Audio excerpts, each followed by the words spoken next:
A man named Daniel had recently moved into a new apartment after a tough breakup. It was a quiet, older building with creaky floors and dim lighting, but it suited him. He needed the solitude, or at least he thought he did. One of the most peculiar things about the apartment was the large, antique mirror in the hallway. It was old, its edges tarnished, with a thick, heavy frame. The landlord had mentioned it couldn't be removed. It had been part of the building for decades, maybe longer. Daniel didn't mind, he barely paid attention to it. One night, after a long day of work, Daniel sat in his living room, flicking through channels. The dim light of the TV cast shadows across the apartment, making it feel smaller than it was. After an hour of zoning out, Daniel realized something odd. Every time he glanced toward the hallway, he thought he saw movement in the mirror. Just a flicker, nothing more, as if someone had passed by. But he was alone. Daniel laughed at himself, chalking it up to fatigue and an overactive imagination. He turned off the TV and went to bed, the mirror soon forgotten. The next morning, as he left for work, he passed by the mirror and froze. For a brief second, it looked like his reflection was delayed, just by a moment. He moved his hand, and sure enough, the reflection followed a split second later. Startled, he shook his head, rubbed his eyes, and hurried out the door. That night, as Daniel returned home, the feeling of unease gnawed at him again. He avoided looking directly at the mirror, but he could feel it, almost as though it were watching him. As he walked down the hallway toward his bedroom, he caught the reflection out of the corner of his eye. It was smiling. Daniel stopped dead in his tracks.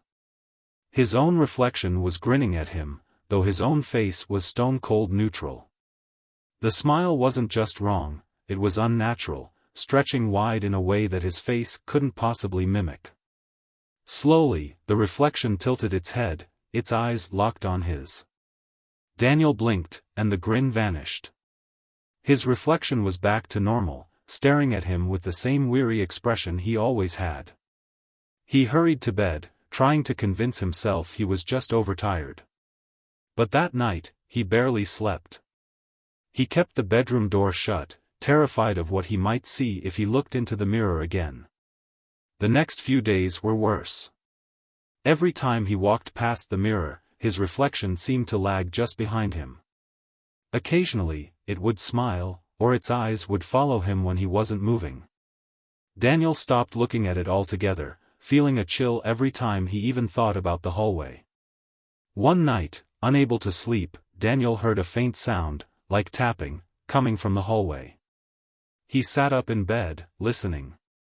The tapping grew louder, more insistent. It was coming from the mirror.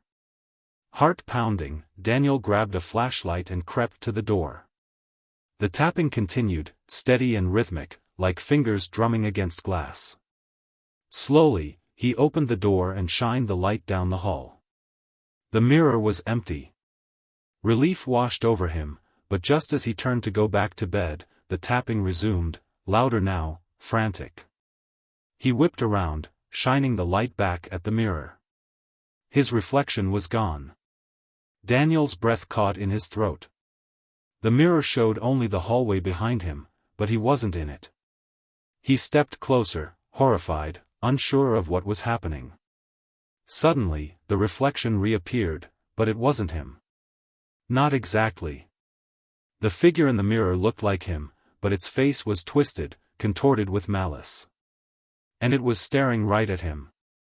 Before he could react, the reflection slammed its hands against the glass, shaking the entire frame.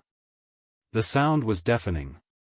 Daniel stumbled back, and then, with a sickening crack, the reflection stepped forward, out of the mirror. It stood in front of him, grinning that same grotesque grin. Its eyes were hollow, dark voids that seemed to suck the light out of the room. Daniel backed away slowly, but the figure stepped forward, mirroring his every move with unnatural precision. Then it spoke, in a voice that was almost his, but twisted, distorted, as if coming from deep inside a well. "I've been waiting for you." Before Daniel could scream, the figure lunged at him, its cold hands wrapping around his throat. His vision blurred, and the last thing he saw before everything went black was his reflection smiling down at him from the mirror, its eyes gleaming with satisfaction. The next morning, when the landlord came to check on Daniel, the apartment was empty. The only thing out of place was the mirror in the hallway, its surface pristine and smooth, except for a faint, hand-shaped smear on the inside of the glass.